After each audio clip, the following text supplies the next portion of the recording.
जय हिंद दोस्तों। इसके पहले आप लोगों ने पढ़ा है फंक्शन के बारे में। फंक्शन क्या होते हैं, कितने फंक्शन होते हैं, आप लोगों को बता दें। नेक्स्ट लेक्चर में हम लोग डिस्कस करेंगे trigonometric function, inverse circular function, logarithmic function and exponential function. जैसा कि आप लोग स्क्रीन पे देख रहे हैं, ट्रिग्नोमेट्रिक फंक्शन पढ़ना है हमको। ट्रिग्नोमेट्रिक आप लोग जानते हैं, साइन कॉस टेन कॉट, यही होता है हमारा trigonometric.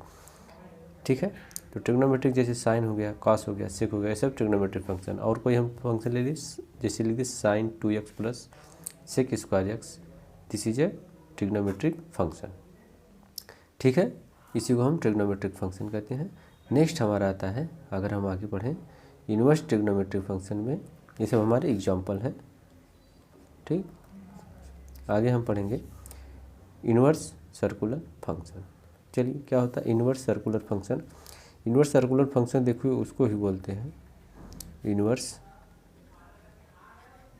Circular function. Inverse circular function क्या होता है, ठीक है, ये भी देखिए एक ट्रिग्नोमेट्रिक फंक्शन ही होता है।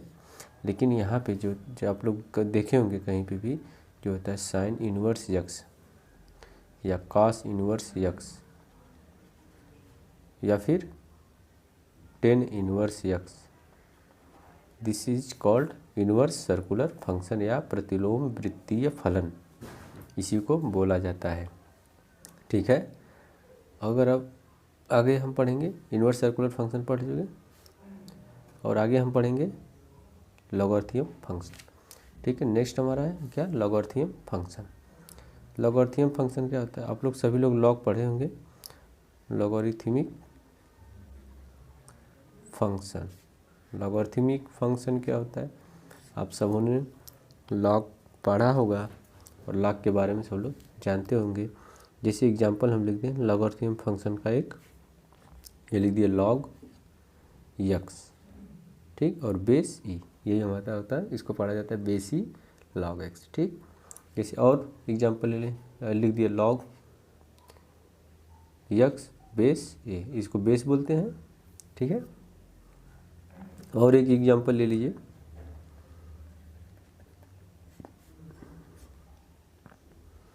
लॉग यक्स स्क्वायर प्लस 1, ठीक, बेस ई, ये हमारा अगला एग्जांपल ये हो गया। और आगे कौन सा है हमारा, एक एक्सपोनेंशियल फंक्शन। चलिए एक्सपोनेंशियल फंक्शन की तरफ बढ़ते हैं, हेडिंग डालिए एक्सपोनेंशियल फंक्शन। एक्सपोनेंशियल फंक्शन क्या होता है, एक्सपोनेंशियल फंक्शन, ये आप लोग पॉलिटेक्निक में सब पूछा जाएगा। ठीक है, तो इसको अच्छे से देख लें और पढ़ लें। एक्सपोनेंशियल फंक्शन होता है, इसको हिंदी में चरघातांकी फलन कहते हैं। ठीक है, तो जैसे अगर हम ई टू द पावर लिख दें, e to the power x और e to the power sine x, ठीक, या फिर लिख दें एक्स पावर साइन एक्स, ठीक, और लिख दें ए पावर एक्स, ये हमारे सब क्या है, एक्सपोनेंशियल फंक्शन। ठीक, एक्सपोनेंशियल फंक्शन, जैसे कि अगर किसी की पावर कुछ लिख दिया जाता है तो उसको एक्सपोनेंशियल फंक्शन कहते हैं। आगे हमारा आता है आवर्ती फलन या पीरियोडिक फंक्शन। अब पीरियोडिक फंक्शन देखिए इंपॉर्टेंट है। ठीक, क्या हेडिंग है, periodic function. Periodic function, what is periodic function. ठीक है, पीरियोडिक फंक्शन के बारे में हमको जानना है।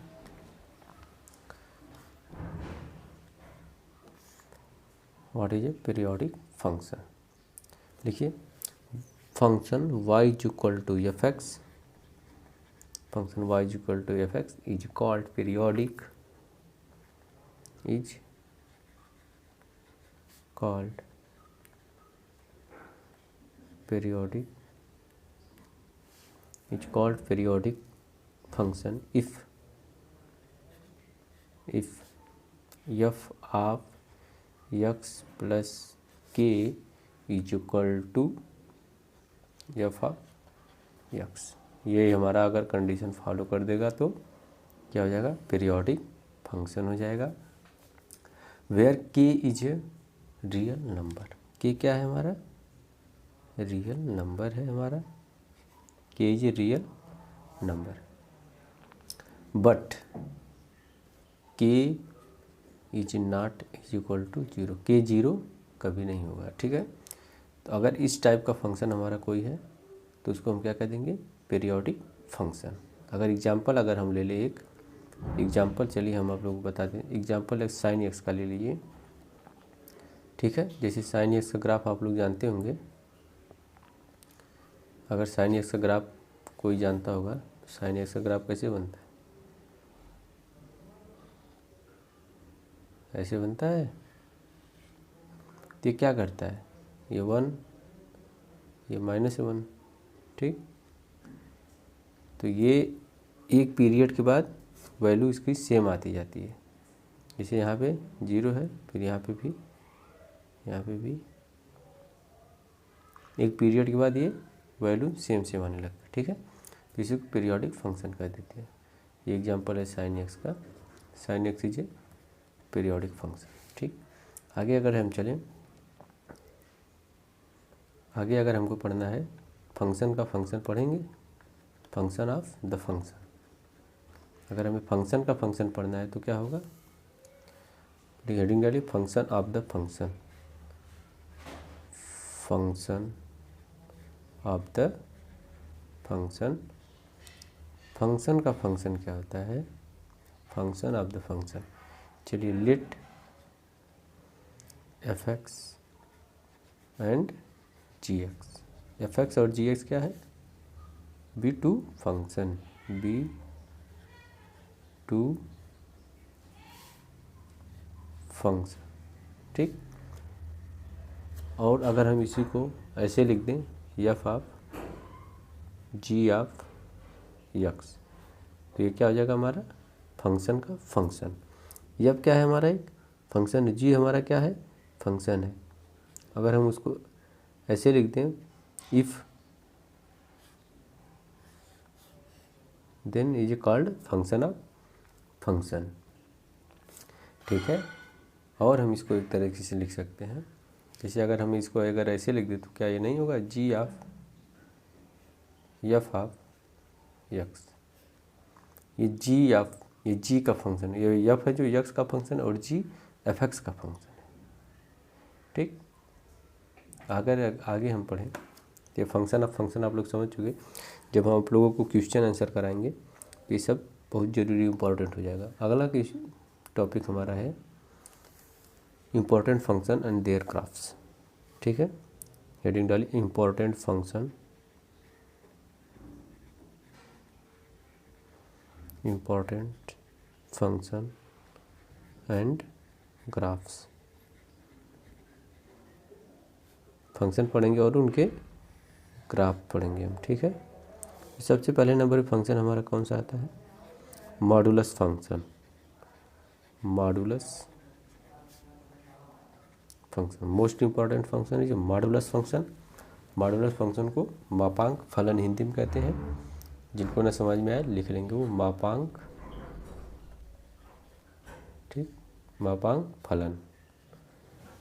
मापांक फलन क्या होता है, if y is equal to mod of x। अगर हम कोई फंक्शन लिख रहे हैं y is equal to mod of x, तो इसी को हम क्या कह देंगे, modulus function. Is known as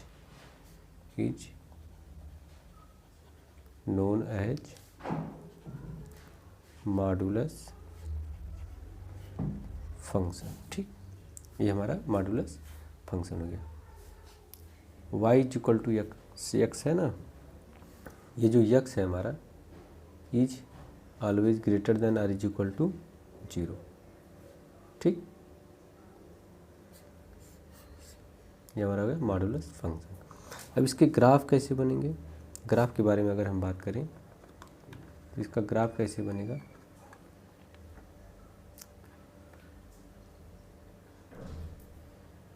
इसके ग्राफ के बारे में बात करेंगे हम, ठीक है।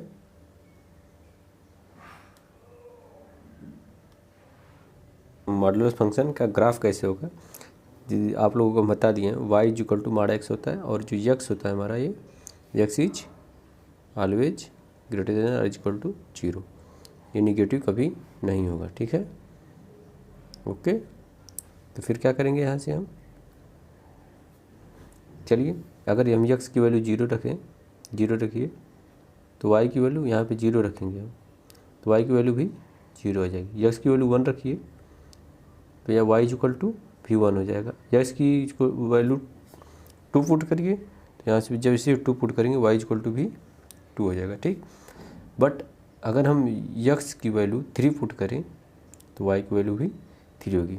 यहाँ तक तो कोई दिक्कत नहीं। अगर हम माइनस वन रख दें तो माइनस वन रख दीजिए, तो हम जानते हैं कि x is never negative, x is always positive or greater than or is equal to zero. तो यहाँ से क्या हो जाएगा, जैसे ही हम माइनस वन रखेंगे तो इसकी वैल्यू भी वन हो जाएगी, ठीक है। ये मॉडुलस की प्रॉपर्टीज़ है, डिफिनीशंस है।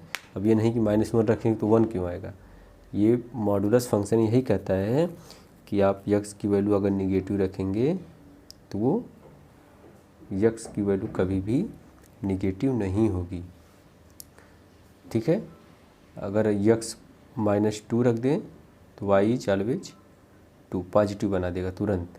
माइनस तीन रखें तो इसको क्या बना देगा, तीन, ठीक है। तो इसको करना क्या है, इसको हम नंबर सिस्टम एक ग्राफ बनाएंगे, इस पर हम पुट करेंगे, ठीक है। ये हमारी रही यक्स लाइन और ये हमारी वाई लाइन, ठीक है। तो इस पर हम यक्स की वैल्यू एक एक रखेंगे और वाई को निशान लगा के ग्राफ खींच देंगे। तो ये रहा हमारा जीरो, जीरो पे क्या आ रहा है, यक्स की वैल्यू अगर हम जीरो रख रहे हैं तो वाई इक्वल टू भी जीरो, कोई दिक्कत नहीं। अगर यक्स इक्वल टू वन रख रहे हैं तो वाई इक्वल टू कितना आया है, वाई इक्वल टू भी वन आ गया, तो वन की जगह यहाँ निशान लगा देंगे। अगर हम टू रखें तो कितना आया है, वाई इक्वल टू भी टू आया है, यहाँ निशान लगा देंगे। यक्स इक्वल टू थ्री रखें तो वाई इक्वल टू भी थ्री आया, तो थ्री ये यहाँ रहा, थ्री के सीधा में यहाँ लगा दिए, ठीक। अब माइनस की तरफ आएंगे, माइनस वन पे कितना आया है, माइनस वन पे भी वन आ गया है। माइनस टू पे कितना आया है, ये टू आया है, माइनस टू के सीधा हम लगा देंगे। फिर माइनस थ्री पे कितना आया है, थ्री आया है, तो ये थ्री रहा और ये यहाँ लगा देंगे, ठीक। अब फिर क्या करेंगे, इसको मिला देंगे। चलिए मिला देते हैं। पहले जीरो पे यहाँ पे आया था, फिर यहाँ आया है, फिर यहाँ आया है, फिर यहाँ आया, ठीक। अब इधर का मिलाएंगे, ऐसे ही सबको हमको मिलाना है और देखिए ये मिल गया, ठीक है। तो ये हमारा रहा मॉडुलस फंक्शन। अगर हम चार रखते हैं तो ये चार के सीध में आता है, तो यहाँ पे आता है, ठीक है। ऐसे ही हमारा मॉडुलस फंक्शन बन जाता है। इसके पहले हमने एग्जांपल में कराया था, मॉडुलस फंक्शन के बारे में बताया था। इस तरह से हमारा मॉडुलस फंक्शन का ग्राफ बनता है, ठीक है। आशा करते हैं आप लोगों को यहाँ तक समझ में आ गया, कोई दिक्कत नहीं। अगर ना समझ में आए तो आप लोग कमेंट करके ज़रूर पूछिएगा, आप लोगों को बताया जाएगा, ठीक है। तो आप लोग मॉडुलस फंक्शन देखिए, आप लोग क्या पढ़े हैं, y equal to mod x is known as modulus function where x is always greater than or is equal to zero, ठीक है।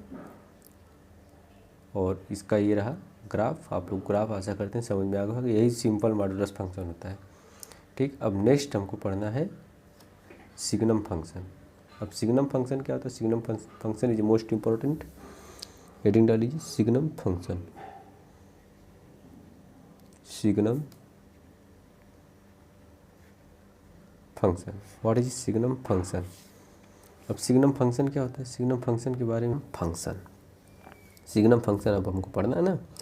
तो signum function y is equal to, देखिए y is equal to mod of x upon x is known as signum function, is known as signum function, ठीक है। और इसको हम एक तरह से और प्रदर्शित कर सकते हैं, is also represented as f of x is equal to one if x is greater than zero and zero if x is equal to zero and minus one if x is less than zero. This is also known as signum function. ये हमारा था signum function. Signum function आप लोग समझ गए, y is equal to mod x upon x, this is signum function. और ये x जो हमारा है वो नेवर, ये कभी जीरो के बराबर नहीं होगा, x is not is equal to 0। क्या होगा, x is not is equal to 0। ठीक, ये लिख लीजिएगा आप लोग। चलिए अब इसके हम ग्राफ की बात करते हैं, इसका ग्राफ कैसे बनेगा। ठीक है, तो सबसे पहले आप लोग जानते हैं ग्राफ प्लॉट करने के लिए हम एक x की वैल्यू रखेंगे और y की वैल्यू रखेंगे। और सबसे पहले हम फंक्शन लिखते रहे y is equal to mod x upon x, ये हमारा फंक्शन है। ठीक, और हम एक x की वैल्यू रखेंगे, एक y की वैल्यू रखेंगे। ठीक है, तो x की वैल्यू रखेंगे, जो जो हमारा y आएगा उसको ग्राफ में प्लॉट करते चले जाएंगे, तो हमारा बन जाएगा ग्राफ। ठीक है, अब उसी को देखना कैसे बनेगा। ठीक है, स्क्रीन पे आप लोग देखते रहिए।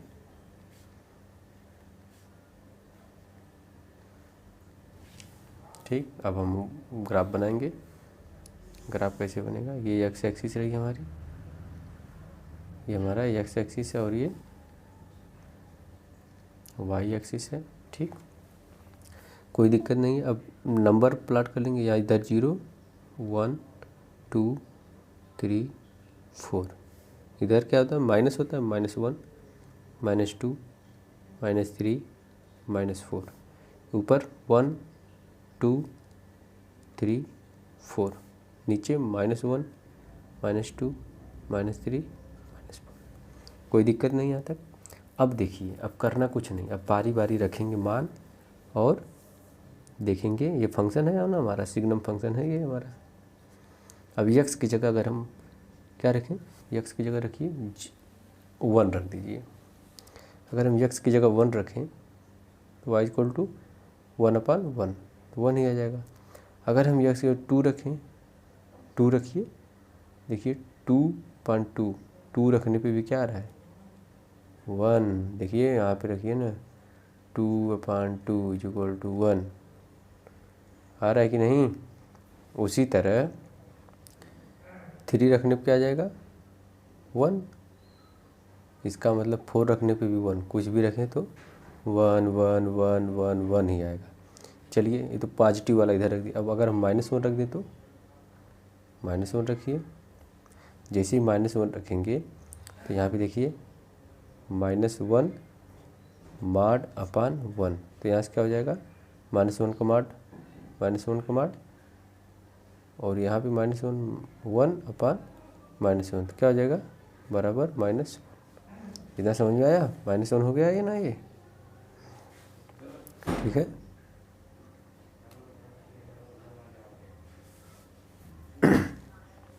ये हमारा हो गया -1।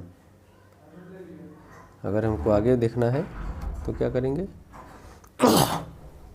और देखिए -1 अगर हम रखे हैं तो क्या आया था -1। अगर -2 रख दें, तो अगर -2 हम रखें, चलिए अब रखिए -2 का मॉड अपान -2 रखें, तो ये हो जाएगा 2/-2, 2 कट जाएगा, बचेगा -1।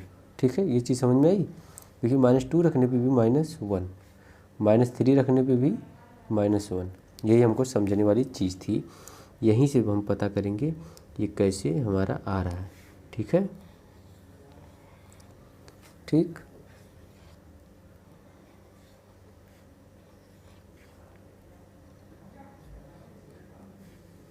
अब चलते हैं, अब ड्रा करते हैं कैसे ड्रा होगा। ठीक है, देखिए 1 पे क्या आया है, x इक्वल टू 1 रखे हैं तो क्या आया है 1, x इक्वल टू 2 रखे हैं तो क्या आया है, देखिए यहाँ देखिए x इक्वल टू 2 रखें तो भी 1, 3 के सीधे में आएंगे। अब 3 रखें तो क्या आया है 1, देखिए 3 पे 1। अगर इसी तरह 4 भी रखते तो 1 आता। कोई प्रॉब्लम नहीं होनी चाहिए, कोई प्रॉब्लम नहीं होनी चाहिए, आराम से बता रहे हैं, आराम से देखिए। और देखिए अगर -1 जब जैसे ही हम रखें -1 तो क्या आया वैल्यू -1 आया, तो -1 ये है, -1 पे कितना -1, -2 पे देखिए क्या आया, -2 के सीध में -1, -3 के सीध में -1, इसी तरह -4 के। अब क्या करते हैं, इसको हम मिला देंगे। क्या करेंगे, मिला देंगे, तो हमारा ग्राफ तैयार हो जाएगा। ठीक,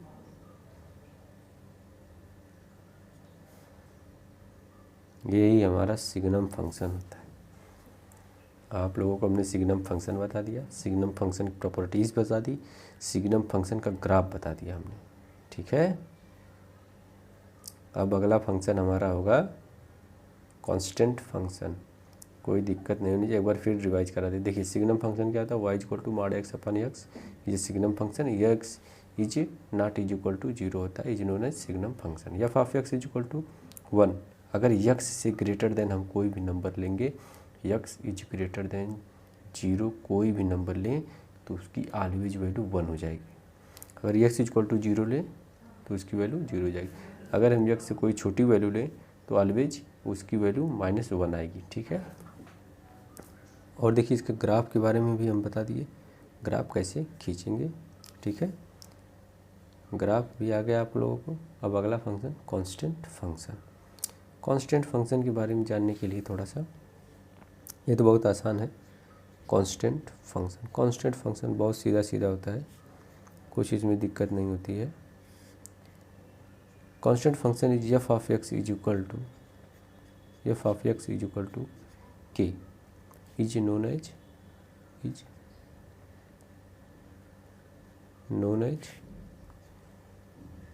constant function. F of x is equal to k is known as constant function where k is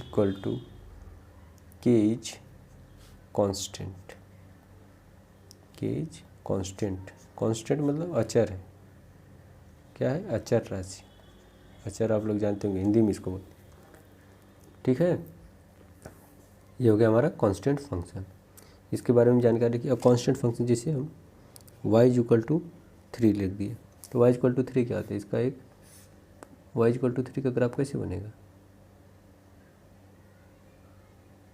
यहाँ पे 0 1 2 3, यहाँ पे -1 -2 -3। अब y इक्वल टू 3 है तो y इक्वल टू 3 कहाँ बन जाएगा, ये रहा, ठीक।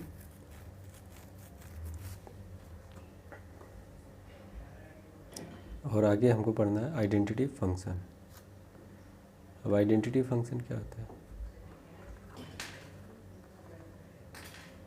आइडेंटिटी फंक्शन के बाद हमको पढ़ना है greatest integer function.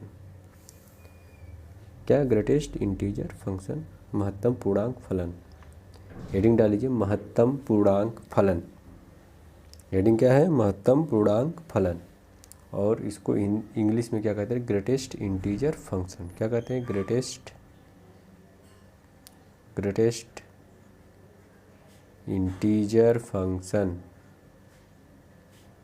Greatest integer function. और हिंदी में महत्तम पूर्णांक फलन। क्या होता है, x is a real number then f of x is equal to, x is a real number, देखिए x is a real number, x is a real number and y is equal to, देखिए इस तरह से बनता है greatest function, y is equal to greatest function x. यही हमारा is known as greatest integer function, is known as greatest integer function, ठीक। अब इसके बारे में देखिए, इसका ग्राफ की बात करेंगे। इज नोन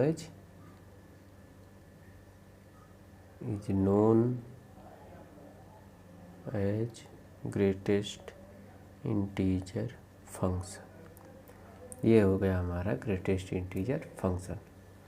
अब चलिए हम आप लोग कुछ एग्जांपल बताएंगे ग्रेटेस्ट इंटीजर फंक्शन के बारे में। जैसे अगर हम 2.7 लिख दिए, 2.7 का ग्रेटेस्ट इंटीजर निकालना है हमको, 2.7 का ग्रेटेस्ट इंटीजर क्या हो जाएगा, 2 हो जाएगा, ठीक है। ग्रेटेस्ट इंटीजर फंक्शन क्या हो जाएगा, इसका 2 हो जाएगा। कैसे पता, ठीक। चलिए इसको हमको ग्रेटेस्ट इंटीजर पता करने के लिए सबसे पहले एक हम नंबर लाइन खींचते हैं। ठीक, ये रही हमारी नंबर लाइन। यहाँ पे 0 1 2 3 4 5, ठीक, ऐसे लगता है -1 -2 -3, ठीक। ये लेते हैं। जैसे अब हमको ग्रेटेस्ट इंटीजर फंक्शन 2.7 का निकालें हम, तो 2.7 कहीं यहाँ आएगा। ग्रेटेस्ट इंटीजर फंक्शन 2.7 का निकालने के लिए सबसे पहले हम उसको नंबर लाइन पे ड्रा करते हैं, और जैसे नंबर लाइन पे ड्रा कर देते हैं उसके बाद हम उसके बाईं तरफ, मतलब कि लेफ़्ट साइड जाते हैं, ठीक है। और लेफ़्ट साइड जो हमको इंटीजर मिलता है वही हमारा ग्रेटेस्ट इंटीजर फंक्शन होता है, ठीक है। 2.7 यहाँ पे मिलेगा, तो 2.7 के बाद अगर हम लेफ़्ट साइड जाएंगे, लेफ़्ट साइड इधर जाएंगे, इधर से लेफ़्ट आए, तो सबसे पहले इंटीजर कौन मिला हमको? 2 मिला, तो हमारा 2.7 का ग्रेटेस्ट इंटीजर फंक्शन 2 हो जाएगा, ठीक। ऐसे ही अगर हमको 4.5 का निकालना है, 4.5 लगभग यहाँ आएगा, तो 4.5 का ग्रेटेस्ट इंटीजर फंक्शन, चलिए आप लोग बताइए ऐसे होता है ग्रेटेस्ट इंटीजर फंक्शन। और 4.5 का ग्रेटेस्ट इंटीजर फंक्शन हमारा यहाँ 4.5 पे नंबर लाइन पे देखेंगे और इसके लेफ़्ट साइड जाएंगे तो हमारा कितना नंबर आ गया? 4। सबसे पहला वाला इंटीजर 4 आया, तो इसका ग्रेटेस्ट इंटीजर फंक्शन 4, ठीक है। और हम अभी डिस्कस कर रहे हैं, अभी हम ग्रेटेस्ट इंटीजर फंक्शन के बारे में डिटेल से डिस्कस कर रहे हैं। नंबर लाइन सबसे पहले हमने आपको बताया था, नंबर लाइन ड्रा कर लीजिए, इसमें नंबर को ड्रा कर लीजिए 1 2 3 4 -1 -2 -3 -4, ठीक है। हम नंबर लाइन को ड्रा कर लेंगे, उसके बाद ही ग्रेटेस्ट इंटीजर फंक्शन निकालेंगे। हमको जैसे मान लीजिए 3.7 का निकालना, 4.7 का ले लीजिए निकालना हमको। 4.7 का ग्रेटेस्ट इंटीजर फंक्शन क्या होगा? 4 पॉइंट यहाँ पे होगा, 4.7 लगभग यहाँ होगा, तो इधर हम किधर जाएंगे? लेफ़्ट साइड हमको ऑलवेज लेफ़्ट साइड चलना है, ठीक है। लेफ़्ट साइड जो भी नंबर लिखा रहेगा पहले नंबर लाइन में लिखेंगे, उसके बाद लेफ़्ट साइड जाएंगे, तो जो नंबर हमको इंटीजर जो सबसे पहले आएगा वही हमारा ग्रेटेस्ट इंटीजर फंक्शन होगा। तो 4.7 के बाद सब लेफ़्ट साइड में कौन सा इंटीजर आ रहा है? 4, देखिए 4 आ रहा है, 4.7 का 4। अब चलिए ये तो प्लस वाला हो गया, अगर हम को निकालना है -2 का ग्रेटेस्ट इंटीजर फंक्शन, -2 का ग्रेटेस्ट इंटीजर फंक्शन क्या होगा? -2 ही होगा, क्या होगा? -2। अगर हमको कह रहा है -2.4 का ग्रेटेस्ट इंटीजर फंक्शन बताइए, -2.4 का ग्रेटेस्ट इंटीजर फंक्शन, तो -2.4 कहाँ आएगा? -2 यहाँ आएगा, 2.4 लगभग इधर कहीं आएगा, ठीक। तो इसके क्या करेंगे हम? लेफ़्ट साइड जाएंगे, तो 2.4 के लेफ़्ट साइड इधर कौन सा आएगा? लेफ़्ट साइड -3 आ जाएगा, तो इसका ग्रेटेस्ट इंटीजर फंक्शन -3, यही समझने वाली बात है, ठीक है। चलिए एक नंबर और ले रहे हैं, -1.5 का ग्रेटेस्ट इंटीजर फंक्शन। देखिए ए ब्रैकेट लगा दिया ना इस तरह से बड़ा वाला, इसी को ग्रेटेस्ट इंटीजर फंक्शन बोल देते हैं। अब -1.5 पहले नंबर लाइन पे देखेंगे, -1 ये है, 1.5 कहीं यहाँ पे आएगा, 1.5 के लेफ़्ट जाएंगे, किधर जाएंगे? लेफ़्ट 1.5 के लेफ़्ट सबसे पहले कौन सा इंटीजर आ रहा है? -2, तो इसका आंसर -2 हो जाएगा। ये हमारा ग्रेटेस्ट इंटीजर फंक्शन होता है, ठीक। आशा करते हैं सबको ग्रेटेस्ट इंटीजर फंक्शन समझ में आ गया होगा, ठीक है। अगर इसका ग्राफ आप लोगों को जानना है तो कमेंट में करिएगा, हम इसका ग्राफ ज़रूर बता देंगे, ठीक है। अब इसके बाद हमारा एक और फंक्शन है एक्सपोनेंशियल फंक्शन। एक्सपोनेंशियल फंक्शन तो हम पहले बता दिए आप लोगों को, ठीक। अब इसके बाद हम पढ़ेंगे लघुगणकी भी बता दिए हैं। अब हमको ट्रिग्नोमेट्रिक फंक्शन के बारे में थोड़ा बहुत जानकारी लेना है।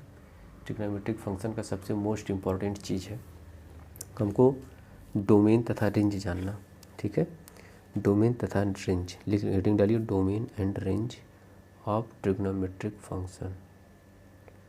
Domain and range of trigonometric function. देखिए हम थोड़ा शार्ट में लिख दे रहे हैं, ठीक है, लेकिन बोल दे रहे हैं पूरा, domain and range of trigonometric function, ठीक है। चलिए सबसे पहले फंक्शन हमारा साइन एक्स,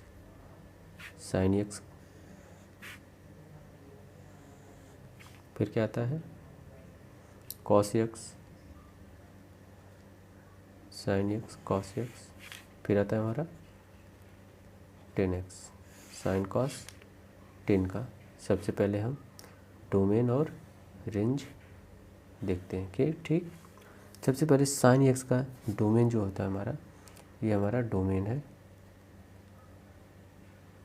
ठीक। तो साइन एक्स का डोमेन देखिए रियल नंबर होता है, पूरा रियल नंबर, ठीक।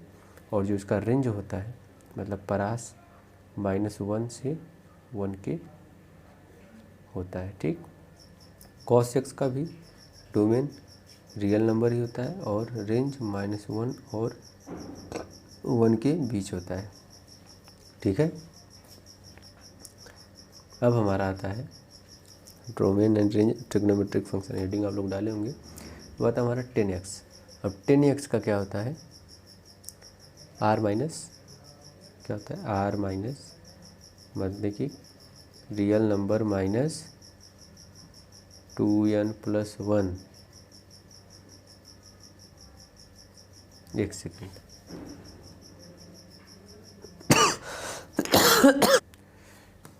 ट्रिग्नोमेट्रिक फंक्शन के डोमेन और रेंज की बात कर रहे थे। तो साइन एक्स का जैसे कि हम लोग याद कर लीजिए इसको, कभी कभी क्वेश्चन डोमेन और रेंज का पूछ देता है, तो यहाँ से हमको बहुत आसानी मिलती है क्वेश्चन करने में। तो साइन एक्स का डोमेन पूरा रियल नंबर होता है, कहीं पे भी इसको दर्शा लीजिए, कोई दिक्कत नहीं। और रेंज क्या होता है, -1 से 1 के बीच में होता है। और कॉस एक्स का डोमेन रियल नंबर होता है और इसका रेंज -1 से 1 के बीच में होता है। बट 10x का जो डोमेन होता है, डोमेन का मतलब हिंदी में उसको क्या कहते हैं, प्रभाव क्षेत्र और परास। तो 10x का डोमेन r -2n+1 π/2 होता है, ठीक है। और रेंज हमारा रियल नंबर होता है, ठीक। और हम आगे 3 और ट्रिग्नोमेट्रिक फंक्शन उनकी बात कर लेंगे। तो हमारा क्या है, cot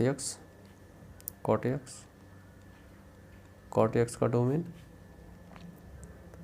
domain r minus real number minus n पाई। यहाँ पे इसका वैल्यू डिफाइन ही नहीं है। और ये हो गया हमारा r - n पाई डोमेन। और रेंज क्या होगा हमारा, रेंज इसका क्या होता है, रियल नंबर ही पूरा ही होता है, ठीक। आगे हम बात करेंगे सेक एक्स का। सेक एक्स क्या है, सेक एक्स का डोमेन क्या होगा, सेक एक्स का डोमेन लिख लीजिए r -2n+1 π/2, ठीक। r -2n+1 π/2, ये हमारा हो गया सेक एक्स का डोमेन। और रेंज क्या होगा हमारा इसका, -∞ से लेके -1 तक। यूनियन कितना होगा, 1 से लेके इन्फिनिटी तक, ठीक। ये हमारा सेक एक्स का डोमेन और रेंज हो गया। आगे हम एक और फंक्शन बचा हमारा कोसेक एक्स। कोसेक एक्स के डोमेन और रेंज की बात करेंगे हम। कोसेक एक्स का डोमेन क्या होता है, r minus real number minus n पाई, ठीक। और रेंज क्या होता है इसका, -∞ to -1 यूनियन 1 to इन्फिनिटी, ठीक है। ये हमारा कोसेक एक्स का है, ठीक। और ये हमारा सेक एक्स का है और ये कॉट एक्स का है, ठीक है। अब देखिए यहाँ तक सबका फंक्शन के बारे में हम लोग पूरा अब जानकारी ले चुके हैं। अब हमको क्वेश्चन आंसर करना है। नेक्स्ट लेक्चर में हम आप लोगों को क्वेश्चन आंसर कराएंगे। क्या करना है हमको, डिप्लोमा में जितने भी क्वेश्चन आंसर किए गए हैं, डिप्लोमा प्रीवियस ईयर, ठीक, प्रीवियस ईयर के सारे क्वेश्चन एंड आंसर आप लोगों को नेक्स्ट लेक्चर में कराया जाएगा, ठीक। नेक्स्ट तो रेडी हो जाइए। आगे वाले जितने भी क्वेश्चन आंसर कराएंगे इस सिर्फ एक वीडियो में जितना भी आएगा उतना हम करा देंगे, ओनली 1 वीडियो, ठीक। सिर्फ एक वीडियो में कराएंगे, ठीक। सिर्फ एक वीडियो में पूरा लेक्चर हम डिप्लोमा का सब करा देंगे, ओके, ठीक। और नेक्स्ट वीडियो आप लोगों का जल्दी आएगा जो कि क्वेश्चन आंसर रहेगा फंक्शन का सब, ओके। Thank you.